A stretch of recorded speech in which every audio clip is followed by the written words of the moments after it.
I am so scared right now because this economy is going to take the biggest downturn we've seen yet.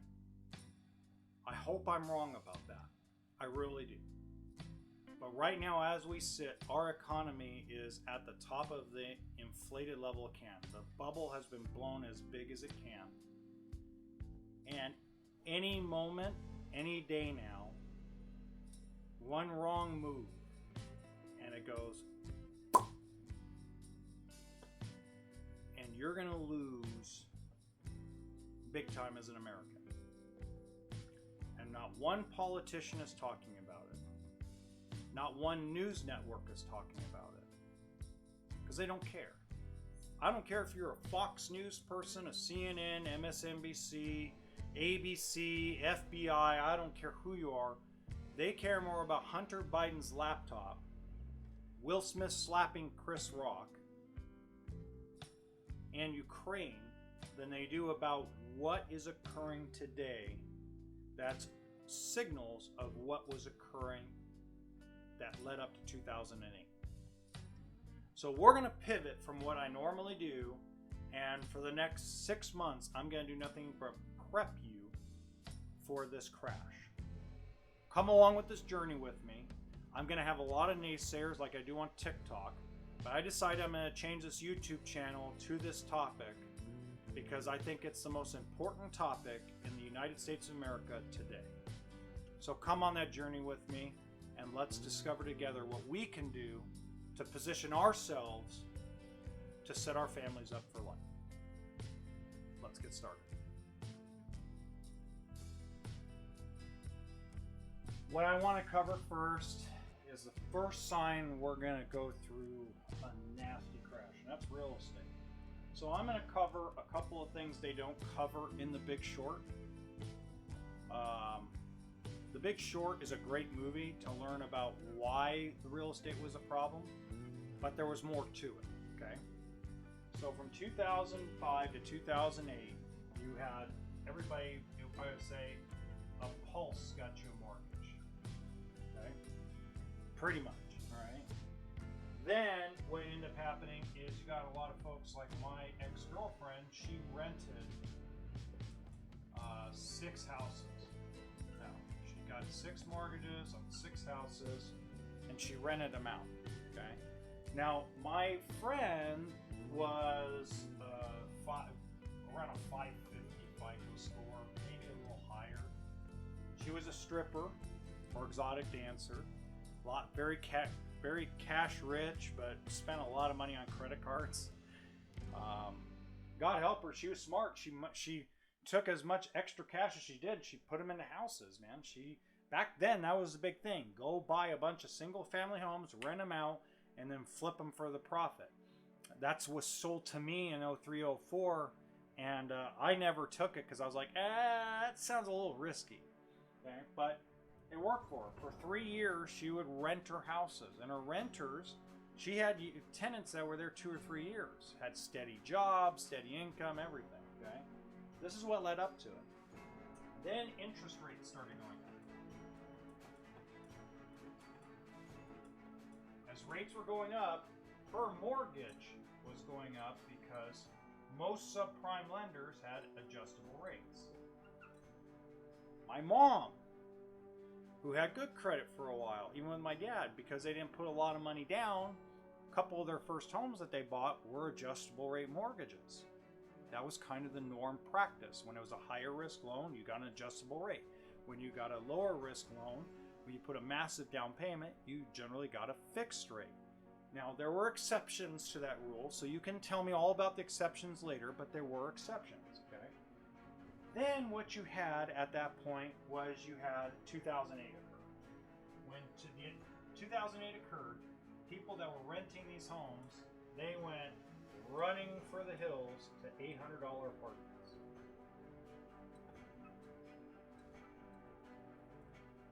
Okay. What happened? The first thing that happened that nobody talks about is massive layoffs occurred. When it was coming down to the end of Bush's term and into Obama taking office in 2009, there were massive layoffs occurring. You can look it up for yourself on Google. Massive, massive layoffs. So it wasn't that the people couldn't afford the home. They could while they had their job. But what occurred is they were losing their jobs. So she lost her renters. When she lost her renters and those adjustable rates went up, no matter how much money she was making in the club, she couldn't cover all 6 of her properties plus the one she was living in. So what'd she do? She gave them back to the bank.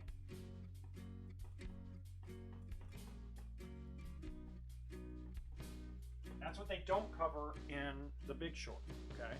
They cover it very shortly, smartly when they go into the strip club and talk to a stripper about adjustable rates and stuff, okay? But they don't cover that.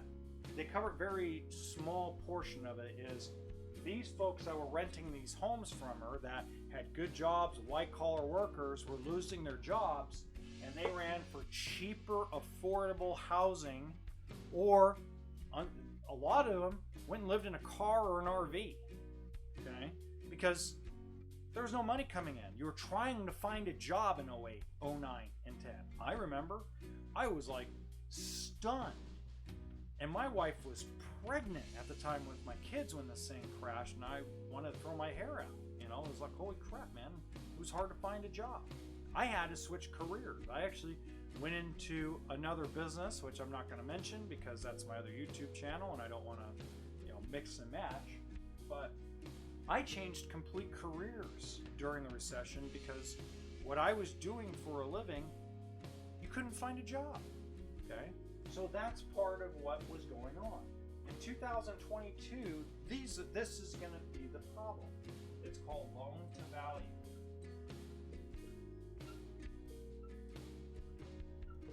I have a buddy of mine who just sold his house in Las Vegas, Nevada. Sold his home. Okay, he got $640,000 for it. Was bid up to $640,000.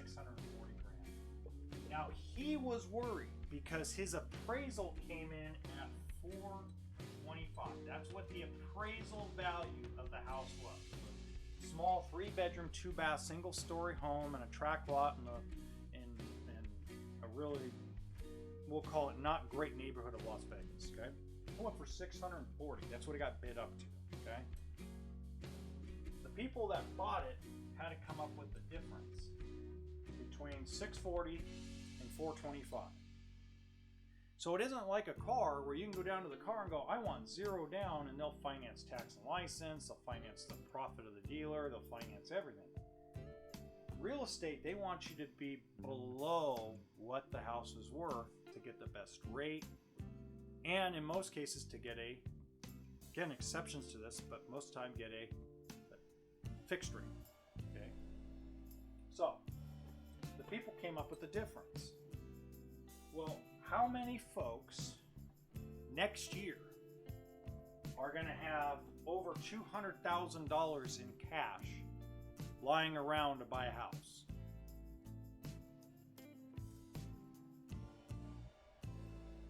Tell me in the comments section. How many people do you think, out of the 75% of us in America that live paycheck to paycheck, how many of us are going to have 200 grand in a year or two to buy a home? You're not. So that 200 grand, you know what you did to it? You lit it on fire. You basically burned it. Gone. It's no longer there. It's not equity, it's no nothing. It's just like you going and spending 200 grand at a casino. You put it on red and you spun the wheel.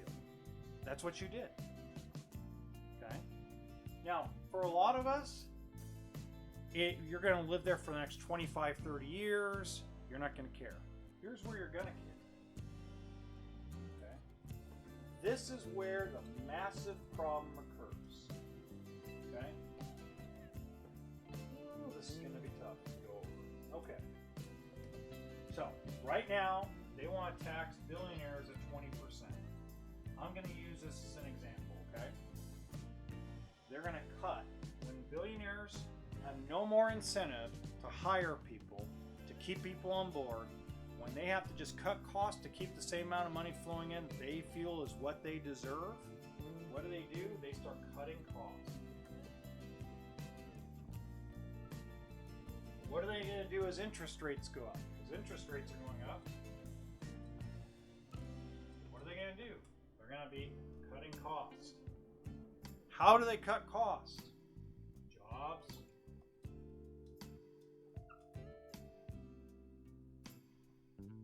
So what happens to these guys, like, let's use Target as an example. So Target, for some odd reason, and somebody told me they got guaranteed, let's just say that everybody goes up to $20 an hour. Across the board. That's the minimum wage. So you're going to get 20% tax the billionaires and the people that pretty much invest all their money in this country. Interest rates are going up. You're going to make wages go up. What are they going to do? They're going to cut the amount of employees. Because that's the easiest and most effective way of cutting costs. It happened in 2007, it happened in 2008. They start cutting costs, they start laying people off. What happens when the layoffs occur and you've got a mortgage and you can't find a job? They foreclose. Okay. Now I'm being a long pause to let you digest this. But now you're going to have foreclosures, and your money that you put down as a down payment on your house, where you would have maybe had equity when you gave it back to the bank, that's zero. You come out of the thing with absolutely nothing. We did it to ourselves, guys. This has nothing to do with corporate greed. This has to do with our greed.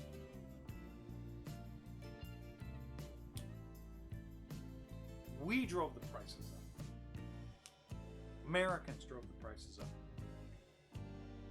Nobody made a person who listed a house. This is a great story. House priced for $420 to $450. They listed it for $475. That sucker got bid up to $715 grand. Can you believe it? Do I blame the owner of the house for taking the 300 grand more or 215 grand more? I don't. That's capitalism. Get while you can. I appreciate it. But then you threw that money into another house that you don't have equity in anymore. That's the problem. That is the issue. Nothing else is the issue when it comes to real estate. We're terrible. This is what we do. We are crashing our own economy, and the real estate agents are not telling you because they're like, we got to get as much money as we possibly can. The supply is really low and the demand's really high. Oh, wait.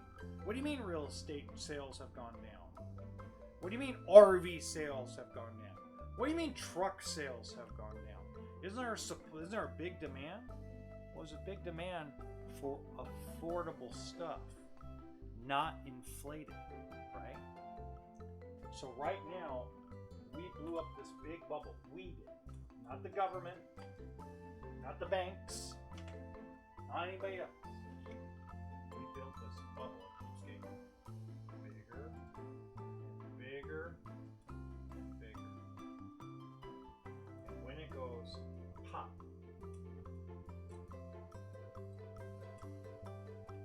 there's going to be opportunities.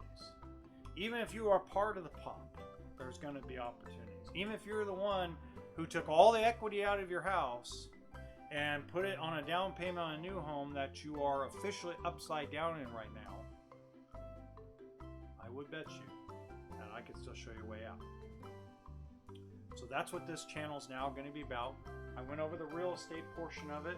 The next video that you're going to see is also going to be on the groceries and how it's going to affect us with our jobs and how it's going to affect us and corporations in their employment.